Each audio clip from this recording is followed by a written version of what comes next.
What if I told you there's a sin so serious that even God won't forgive it? Sounds shocking, right? But that's exactly what happened to Satan.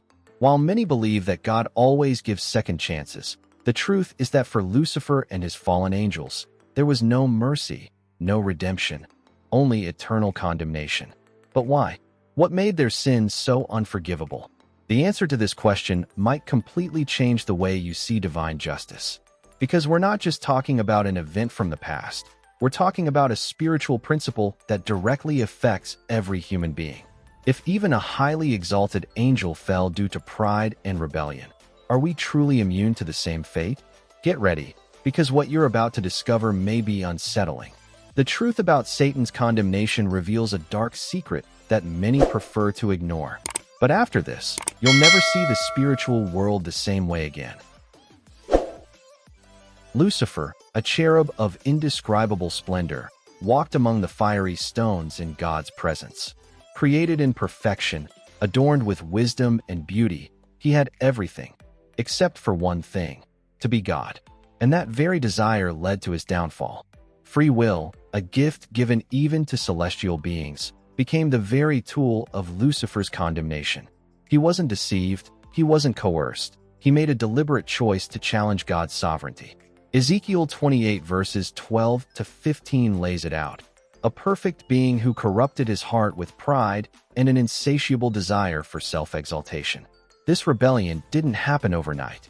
Lucifer secretly nurtured a deep longing to be more than what he was created to be. He didn't just want to reflect God's glory. He wanted to take it for himself. Isaiah 14 verses 12 to 15 echoes his arrogant ambition. I will ascend to the heavens. I will raise my throne above the stars of God. The irony? The higher he tried to climb, the harder he fell. Free will, which could have been a blessing for voluntary worship, became the path to his eternal condemnation.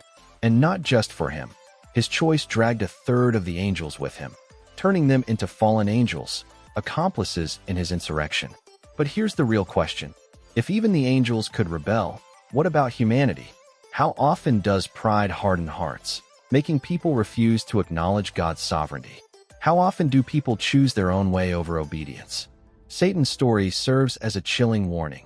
Free will is a gift that can lead to redemption or eternal damnation. And trust me, the consequences are irreversible. But before we get into the inevitable fate of rebellion, let's take a look at how high Lucifer stood before his fall.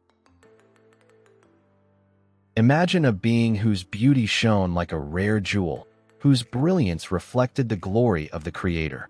That was Lucifer before the fall. Ezekiel 28 verses 12 to 15 describes him as the anointed cherub, established by God to walk among the fiery stones, surrounded by celestial majesty. His position wasn't just prestigious, it was one of extreme closeness to the Almighty. He was a leader among the angels, a perfect creature, endowed with unparalleled wisdom. His purpose? To serve and worship, to be a living reflection of divine glory. But pride, as subtle as snake venom, began to creep into his heart. Lucifer no longer wanted to be just an exalted servant. He started coveting the throne of the Creator himself. Isaiah 14 verses 12 to 15 reveals his inner thoughts. I will ascend above the heights of the clouds. I will make myself like the Most High. Here's the crucial point. Being in God's presence wasn't enough. He wanted to be God. Free will, which should have been a gift to choose obedience, became a weapon of self-destruction.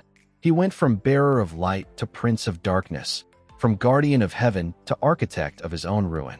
If even such an exalted being fell because of pride, what does that say about human fragility? How often does the pursuit of recognition, power, and control lead people away from God? Divine justice could not overlook such defiance, and eternal judgment became inevitable. But Lucifer's fall wasn't an isolated event. It had irreversible consequences for him and his followers. And what happens when a celestial being commits an unforgivable sin? Let's talk about that next. Unlike humans, angels don't go through a process of learning and repentance. They were created with full knowledge of God's truth and glory. There's no room for deception or ignorance. When Lucifer and his followers rebelled, it wasn't a moment of weakness or confusion. It was a deliberate, conscious act of defying God's sovereignty. Ezekiel 28 verse 15 states clearly, "You were blameless in your ways from the day you were created till wickedness was found in you." No excuses, no hesitation. The sin of the fallen angels was irreversible because it was an act of absolute, deliberate rebellion. The difference between angels and humans is precisely the opportunity for redemption. Humans sin due to influence, ignorance, or weakness. That's why God offers grace and forgiveness through Jesus Christ. But the fallen angels? They stood in the full presence of truth. They saw God's glory. They understood the consequences and still chose condemnation. That's why in Matthew 25 verse 41, Jesus speaks of the eternal fire prepared for Satan and his angels. There is no second chance for those who already knew everything and still chose destruction. If the sin of fallen angels is irreversible, what stops a human from going down the same path? Pride, disobedience, resistance to God's call. These are the first steps toward a fall that can be eternal. Satan wants people to believe they still have time, that there's always another opportunity to turn to God. But what if there isn't? If even angels were judged for their choices, what will be humanity's fate when facing divine justice? The answer is in the scriptures, and prophecy makes it clear what happened to Lucifer after his decision. Now that you know the truth about Satan's fall, I have to ask, what will you do with this knowledge? Lucifer's fate, and that of his fallen angels, is already sealed. But yours isn't. The same divine justice that condemned them will one day judge each of us. Are you living in a way that draws you closer to God, or are you, without realizing it, walking the same path of rebellion?